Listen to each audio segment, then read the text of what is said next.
A few months ago, when COVID-19 broke out, when the pandemic started, I was really upset. I was angry and I just was mad. 2020 was supposed to be a big year for me, and it still has been.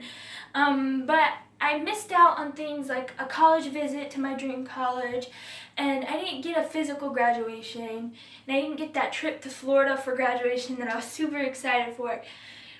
But as upset as I was then, now I think what a blessing it was to stay home. I spent all the time in the world with my family.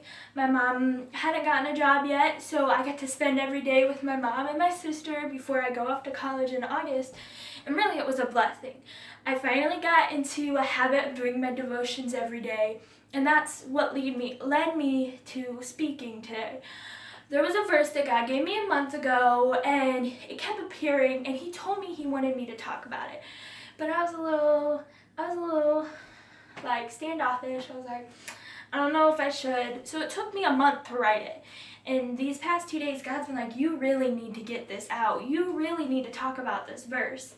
And that verse is John 14:27. Peace I leave with you, my peace I give to you. I do not give to you as the world gives. Do not let your hearts be troubled, and do not let them be afraid. This is Jesus speaking, and He speaks of two types of peace. Shalom, the peace of God, and the peace of the world. Well, peace, according to Merriam-Webster, is a state of tranquility or quiet, such as A, freedom from civil disturbance, or B, a state of security or order within a community provided by the law or custom. Honestly, though, I think world peace is impossible. Maybe you can be at peace with everyone in the world. You can be everyone's friend, not dislike anyone, but what about yourself? I honestly think that we are our own worst nightmares. We put doubts in ourselves that no other person could. For example, 2 years ago, I was told by God I was going to be a missionary. I am going to be a missionary. But I was kind of like, what kind of missionary? I didn't think I was going to be a missionary who would be preaching on the stage to hundreds or maybe thousands. I thought I was going to be more like a behind-the-scenes missionary, maybe somebody who just goes around speaking to individuals. I didn't think I was going to be preaching, but here I am. I preached my first sermon for Fine Arts in April, and well, the world cannot grant peace because you would have to be at peace with the entire world, including ourselves. But in John 3:17, it says, For God sent not His Son into the world to condemn the world, but that the world through Him might be saved. God came to save us from this unrest in the world. He came to save us from the constant hatred and unrest, such as the racism that's going on, that's been really ramped up right now. God came to save us from the hatred and the harm that could be caused to us by people. He delivered us from our lust and temptations. Jesus did not come, though, to disown and destroy people in the world, but He came that they may be saved, that we may be saved, that we may abide in His peace. Shalom. The peace of God is the confident assurance in any circumstance. While the peace of the world is granted by law or custom, our peace is provided by Jesus Christ. Such as in that verse, John 14:27.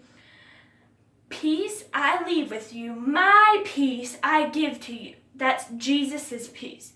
Or in John 16:33, these things I have spoken unto you, that in me ye might have peace.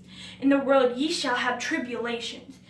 But be of good cheer, I have overcome the world. That's Jesus. You hear that? Jesus has overcome the world. We don't have to rely anymore on the false sense of peace that politicians and scientists try to sell us. We have the peace of Jesus Christ. We can look out upon the world struggling with disease and racism and not fear. We have a blessed assurance in any circumstance. We have Jesus Christ. Peace I leave with you, my peace I give to you. I do not give to you as the world gives. Do not let your hearts be troubled. Do not let them be afraid. I'm going to pray. Dear Jesus, thank you for coming into this world, and thank you for giving us your peace if we accept it. We look out into this world today, and we don't need to fear because we have you, but be with the people that don't have you. Help them to realize that they don't need to fear, that you came to die for them. Be with these rioters. Help them to realize that if they accept you, they don't need to fear and they don't need to hurt people and be violent because you saved them. This world isn't going to save them. The president's not going to save them. The senators aren't going to save them.